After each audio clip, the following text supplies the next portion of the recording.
너 무슨 짓을 한 거야? 네가 감히 내 딸을 빼돌려. 그보다 더 고통스럽게 되돌려줄 거 아니면 나한테는 아무것도 의미 없어요. 이거면 박재호 잡아넣을 증거는 충. 비밀 성매매 어플이 있습니다. 현직 검사가 개입되어 있습니다. 드디어 박재열과 윤나영이 전국민적인 폭로전으로 파이팅을 선언했습니다. 예고편 영상에서 박재열은 살인 미수 사건의 가해자가 유명 스타 변호사라는 기사를 냈고, 윤나영은 방송을 통해 비밀 성매매 어플에 검사가 개입되었다며 영상까지 내보내면서 터뜨리는데요. 둘의 폭로전은 세간의 뜨거운 감자가 되면서 이야기의 전개 속도가 아주 빨라질 것 같아요. 이번 화에선 새 변호사와 민서가 그동안 갑갑했던 관계들이 좀 정리되면서 각자 굉장한 아군들을 포섭했죠. 박쥐 같은 이중 스파이에서 윤나영의 원팀이 되는 민서, 서로의 정체를 확인할 시점이 얼마 안 남은 것 같은데요. 황현진과 선교에게 일어날 반전, 그리고 백태주와 커넥트와의 관계, 과연 박재열은 커넥트의 보호를 받을 수 있을런지 빠른 속도로 전개될 다음 이야기를 예고편과 함께 풀어보겠습니다. 구독, 좋아요를 꾹 누르시고 끝까지 들어보시죠. 이번 화에선 민서의 대범한 행동과 그의 정체가 가장 흥미진진했죠. 민서는 이선화에게 노트북을 빼앗은 것도 모자라 결국 죽여버리는데요. 박재열에게 보복당할 위험을 충분히 인지하고 있었을 텐데 노트북을 뺏고 이선화를 죽음에 이르게 한 건 그만큼 복수심이 깊었다는 뜻이겠죠. 박재열이 이선화를 죽였을 거라고 짐작해하고는 사건 현장에서 돌아가면서 라영이에게 아주 덤덤하게 그녀가 죽었지만 용서가 안 된다고 하죠. 그리곤 라영이에게 공감과 위로를 한껏 받는데요. 그래서인지 커넥트 놈들에게 잡혀가서 너클을 끼고 거칠게 폭행하는 박재열 앞에서도 기싸움에서 물러서지 않습니다. 태어난 것까지 후회하게 해주겠다는 박재열은 나중에 민서가 라영이 낳은 자기 딸이란 걸 알면 본인도 후회를 할까요? 아무튼 진하게 복선을 날려주며 민서는 홍현희의 정보를 흘리면서 노트북은 묻어버리죠. 그리고 폭행을 참으며 너클을 주워오는데요. 박재열의 DNA를 확보한 것이죠. 민서는 라영이가 친모인 줄 안다는 게 확실한 것 같습니다. 그리고 라영은 입양 보냈던 딸은 죽었다고 알고 있고요. 딸이 태어나자 곧 입양시켰던 라영은 트라우마와 정신적인 고통으로 아이를 제대로 키울 수 없을 거란 판단이었고 입양돼서 좋은 부모를 만나길 바랬겠죠. 하지만 부모의 학대로 가출해버리자 그 부모들은 아이가 죽었다고 거짓말을 한 것 같네요. 입양된 라영의 딸은 이가온, 15살 때 수목장에 묻힌 걸로 나왔죠. 하지만 그땐 가출을 했던 나이였고 민서는 다른 사람의 이름으로 살아온 것인데요.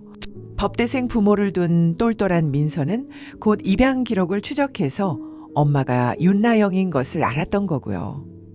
커넥트 사건으로 라영을 만난 뒤늦게 박재열이 아빠라는 것을 알게 되자 이젠 자신을 망가뜨린 커넥트의 복수를 하기 위해, 그리고 엄마와 자신을 위해, 자기 같은 피해자들을 위해 복수를 하기로 한 것이죠. 그래서 상아에게 접근했던 민서는 드디어 집 나온 상아를 낚아챕니다. 네가 감히 내 딸을 빼돌려. 예고편 영상에는 음료수에 약을 몰래 탄 것 같은데요. 비타민이라고 속였을 수도 있고요. 상아를 잠재운 뒤 데려가서는 박재열에게 협박 전화를 합니다. 이제부턴 박쥐가 아니라 제대로 LNJ에 붙은 것이죠. 박재열에게 상아는 가스라이팅으로 제대로 키웠다고 생각하는 존재일 거예요. 엄마 홍현희를 폭행한다는 것을 상아도 알고 있지만 마치 아빠와 딸의 노력에도 불구하고 알코올 중독이 된 건 엄마 혼자의 문제인 것처럼 가스라이팅 해왔죠. 엄마를 위해서 아빠의 비율을 맞추며 최선을 다하고 있는 상아가 박재열에겐 자신의 더러운 본 모습을 보여준 적 없는 유일한 존재일 겁니다. 민서가 그런 상아를 납치해 갔으니 박재열에겐 제대로 도전장을 내민 것이죠. 그보다 더 고통스럽게 되돌려줄 거 아니면 나한테는 아무것도 의미 없어요. 그리고 박재열에게 폭행당한 것을 라영에게 들키고는 복수를 다짐하는데요. 너클은 언젠가 박재열의 폭행의 증거가 될 것이고요. 고통스럽게 되돌려주는 방법은 어떤 것일지 아주 기대가 되는 대목인데요. 단순히 친딸이라는 정체를 밝히는 것만으로는 박재열에게 충분한 타격을 주기 어려워 보이고요. 오히려 박재열의 딸 상아를 더 거칠게 이용하는 건 아닐까 싶은데요. 친딸이 의붓자매를 괴롭히며 아빠를 괴롭힌다. 생각만 해도 아찔한 내용입니다. 이다은 환자 교통실에 있어요. 한편 호텔에서 찾아낸 커넥트의 피해자 이다은은 다행히 병원으로 이송이 되는데요. 이제 김승진 형사가 선교에게 꼬리 잡힐 때도 되지 않았을까 합니다. 다행인 건 현진이가 선교에게 20년 전 사건을 다 털어놨죠. 그래서인지 현진이와 선교가 손발이 아주 잘 맞습니다. 김승진만 잡아내주면 선교의 활약에 날개를 달 텐데 말이죠. 이 부부에게 반전을 기대한다면 아마도 임신한 아이가 선교의 아이가 되는 것일 거예요. 의사 말처럼 진짜 가능성이 낮지만 불가능한 건 아니니까요. 현진이를 받아들이려고 돌아온 선교에게 자기 아이라는 선물이 내려지길 기대합니다. 한편 권중현에게 커넥트를 제대로 관리 못한다고 압박을 받은 박재열이 결국 기사를 터뜨렸는데요. 노트북 분실로 이 기자의 죽음과 연관된 커넥트를 단독으로 터뜨리자던 LNJ의 제안을 지킬 수 없었기 때문이죠. 박재열이 기사로 터뜨렸다면 윤라영은 TV로 폭로해버립니다. 날 거야. 비밀 성매매 어플이 있습니다. 현직 검사가 개입되어 있습니다. 커넥트의 존재를 언급하고 박재열을 지목해버리는데요. 딸 상아도 빼앗기고 홍현이가 그랬는지 핸드폰 복제도 당한 박재열은 뚜껑이 제대로 열렸지만 커넥트가 박재열의 것은 아니잖아요. 과연 장관을 비롯해 빵빵한 VIP들이 포진되어 있는 커넥트에서 박재열에게 어떻게 나올까요? 라영이의 폭로가 무색할 만큼 덮어버리고 박재열을 감쌀 것인지 아니면 박재열을 꼬리 자르기 할지 둘 중에 하나일 텐데요. 제 생각엔 꼬리 자르기 당할 것 같습니다. 이번 화에서 권중현이 찾아와 커넥트를 제대로 관리하지 못한 탓을 아주 세게 하고 나갔잖아요. 그게 커넥트의 입장인 거죠. 박재열은 그들의 비호 덕에 승승장구를 해왔을 뿐 커넥트를 지키는 개에 불과한 존재 아니겠어요? 그런 박재열은 큰 권력이라도 된 양 자기 반성을 해도 모자랄 판에 새 변호사들에게 철퇴를 던지겠다고 까불었던 것인데 제대로 팽당하기를 기대해 봅니다. 한편 박재열에게서 복제해온 앱을 백태주가 분석해내는데요. 박재열의 죄를 입증할 결정적인 증거인 셈인데 백태주가 과연 커넥트와 얼마나 연계되어 있을까요? 이번 화에서 보여준 신재와 결혼하기로 한 백태주의 모습은 그야말로 나이스입니다. 신재가 선택하고 원하는 것을 존중해 주려고 결혼하는 남자인데요.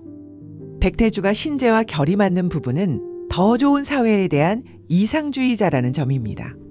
커넥트를 만들어서 범죄를 퍼뜨리려는 사람과는 근본적으로 결이 다른 인물인데요. 일부러 이중적인 가면을 쓰고 있는 인물도 아닌 걸로 보이거든요. 커넥트가 태주의 기술로 만들어진 어플이라면 고의적으로 만들었다기보단 그 기술을 도용하거나 활용한 정도가 아닐까요?